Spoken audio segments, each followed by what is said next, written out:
পলাশৰ ৰঙেৰে ৰঙীন ফাগুনৰ পৰিৱেশক ভিন্নৰঙী আবিৰৰ ৰঙেৰে আৰু অধিক ৰঙীন মধুময় কৰিবলৈ আকৌ আহিল আনন্দৰ উৎসৱ ফাকুৱা।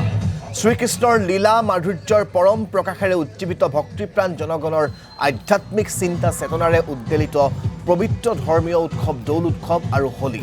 চৌদিশে এতিয়া আবিৰৰ মেলা।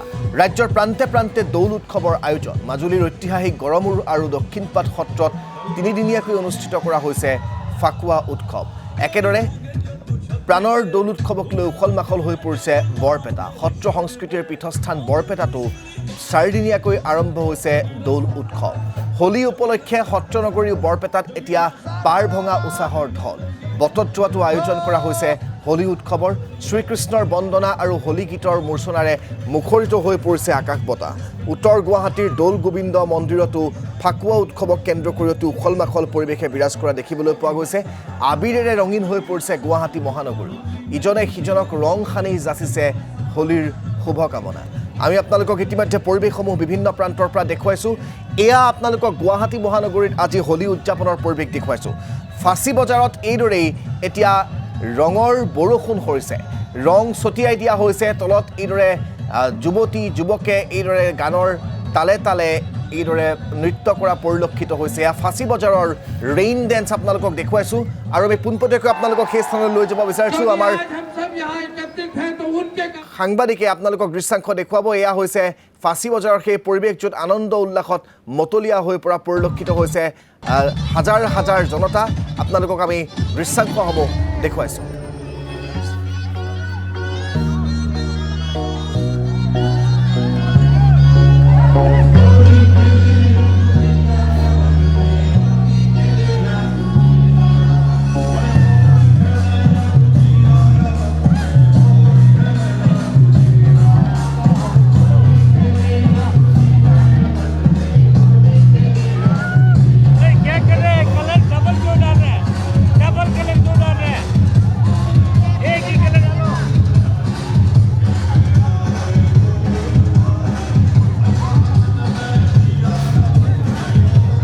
আমি আপোনালোকক এয়া ফাঁচী বজাৰৰ পৰা দৃশ্যাংশ দেখুৱাইছোঁ। ফাঁচী বজাৰত এয়া হাজাৰ হাজাৰ জনতাই একেলগে হোলী খেলাত মতলীয়া হৈ পৰিছে। এইদৰে ৰেইন ডেন্স কৰিছে আপোনালোকক দেখুৱাইছোঁ। এয়া পাইপেৰে ফাকু ছটিয়াই দিয়া হৈছে আৰু পাইপেৰে এয়া ফাকু ছটিয়াই দিছে। তলত নৃত্য গীতত মতলীয়া হৈ পৰিছে হাজাৰ হাজাৰ জনতা।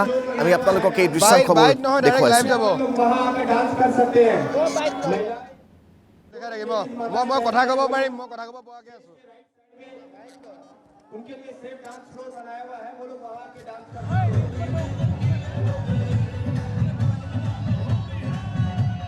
পুলক মহন্ত সেই স্থানত যিহেতু উপস্থিত আছে, আমি পোনে পোনে পুলকৰ কাষলৈ গোটেই পৰিৱেশটো দেখুৱাবৰ বাবে লৈ গৈছোঁ। পুলক,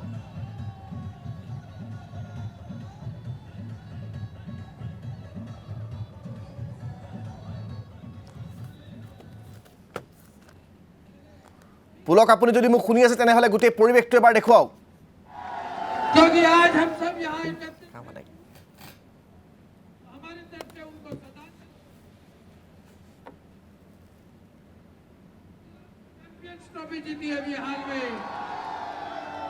ক'ব লাগিব ইতিমধ্যে ফাঁচী বজাৰ ফ্ৰেণ্ডছ ক্লাবৰ উদ্যোগত যি প্ৰত্যেক বছৰে আয়োজন কৰা হয় হোলীৰ বিশেষ এই ডিজে অনুষ্ঠান, সেই অনুষ্ঠান ইতিমধ্যে আৰম্ভ হৈছে।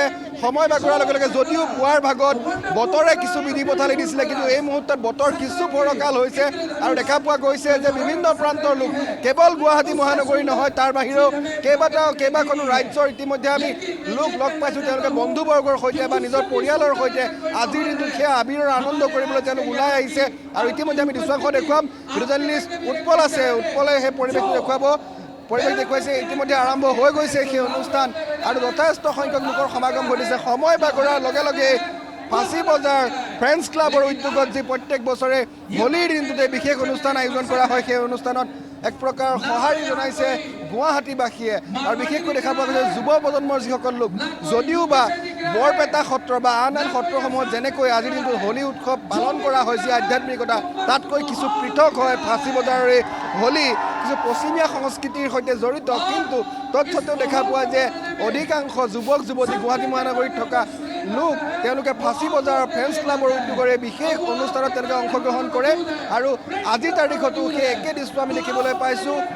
সময় বাগৰিছে পুৱাৰ ভাগত কিছু আচলতে খেঙেৰেঙা উপস্থিতি আছিলে কিন্তু এই মুহূৰ্তত দেখা পোৱা গৈছে যথেষ্ট সংখ্যক যুৱক যুৱতী ওলাই আহিছে বিভিন্ন স্থানীয় লোকসকল ওলাই আহিছে আৰু তেওঁলোকে ইয়াত সেই আবিৰৰ আনন্দ এক প্ৰকাৰ কৰিছে ইজনে সিজনক আবিৰ সানিছে আৰু পবিত্ৰ যি দৌল উৎসৱ সেই দৌল উৎসৱৰ ইজনে সিজনক শুভকামনা জনাইছে মই যি উদ্যোক্তা আছে তেওঁলোকৰ সৈতে কথা পাতিবলৈ যত্ন কৰিম জানিবলৈ যত্ন কৰিম যে এইবাৰ হোলী তেওঁলোকে কেনেকৈ উদযাপন কৰিছে কিমান দিনীয়া কাৰ্যসূচী কিমান দেৰিলৈকে চলিব এই সকলোবিলাক তথ্য জানিবলৈ যত্ন কৰিম অসমত আছে এই ইউনিটি সদায় বজাই থাকিব লাগে সেই উদ্দেশ্যে আমি এইটো প্ৰগ্ৰাম পাতোঁ প্ৰত্যেক বছৰ আপোনালোকৰ সহায় থাকে ৰাইজৰ সহায় থাকে পুলিচ প্ৰশাসনৰ সহায় থাকে চবৰ সহায় লৈ পিনে ইমান ডাঙৰ ৰূপত এইটো হোলীটো পুৰে ভাৰতত চবতকৈ বেছি পপুলাৰ হৈ গৈছে এতিয়া ৰাইজে বাহিৰৰ পৰাও ইয়াতে হোলীৰ কাৰণে বিশেষকৈ আহে আমি দেখিবলৈ পাইছোঁ যে ৰাজস্থানৰ পৰা মানুহ আহিছে বাহিৰৰ পৰা যথেষ্ট সংখ্যক লোক আহিছে এইবাৰ আপোনালোকৰ আয়োজন কেইদিনীয়া হয় আৰু কিমান সময় হয় আপুনি ঠিকে কৈছে কিন্তু প্ৰথমতে মই আপোনাৰ প্ৰতিদিন চেনেলৰ যিটো সমূহ দৰ্শক আহে তেওঁলোকক দৌল যাত্ৰা আৰু হোলীৰ শুভেচ্ছা জনালোঁ ফ্ৰেণ্ডছ ক্লাব যোৱা 26 বছৰৰ পৰা হোলীৰ আয়োজন কৰি আছে সেইটো আমাৰ এটাই উদ্দেশ্য আছে গোটেই ৰাইজ গোটেই ছ'চাইটিক কেনেকৈ আমি এটা মঞ্চত আনিব পাৰোঁ আমাৰ prime minister Narendra Modi chief minister Himanta Biswa Sarma ডাঙৰীয়া চবেই ঐক্যভাৱে প্ৰচেষ্টা চলাই আছে আমাৰো এইটো চেষ্টা কি ৰাইজৰ মাজত কোনো ভেদভাৱ হ'ব নালাগে চব মানুহ আমি হিন্দুস্তানী আছোঁ প্ৰথমতে তাৰ পিছত নিজৰ নিজৰ জাতিৰ আছোঁ এই গোটেই উদ্দেশ্য লৈ আমি সামূহিকভাৱে প্ৰচেষ্টা কৰিছোঁ য'ত পুলিচ প্ৰশাসন চৰকাৰ মিডিয়া সমূহ দৰ্শক যিবিলাক উপস্থিত আছে চবৰ আমি সহযোগ পাই আছোঁ ধন্যবাদ কেনেকুৱা এইবাৰ আয়োজন কেনেকুৱা প্ৰত্যেক বছৰে খুব এটা আড়ম্বৰপূৰ্ণ আয়োজন देखिए हर साल के जैसे इस साल भी होली बड़ी धूमधाम से मनाई जा रही है और सबसे बड़ी बात है यहाँ रिलीजन बोल के कुछ नहीं है हिंदू मुस्लिम सिख ईसाई सब एकजुट होकर हम फ्रेंड्स क्लब के नीचे होली मनाते हैं और सबसे बड़ी बात है प्रशासन की बहुत बड़ी व्यवस्था उनका बहुत बड़ा धन्यवाद करना चाहूँगा कि उन्होंने इतनी अच्छी व्यवस्था की है प्रशासन पुलिस ने सभी ने और हैप्पी होली सभी को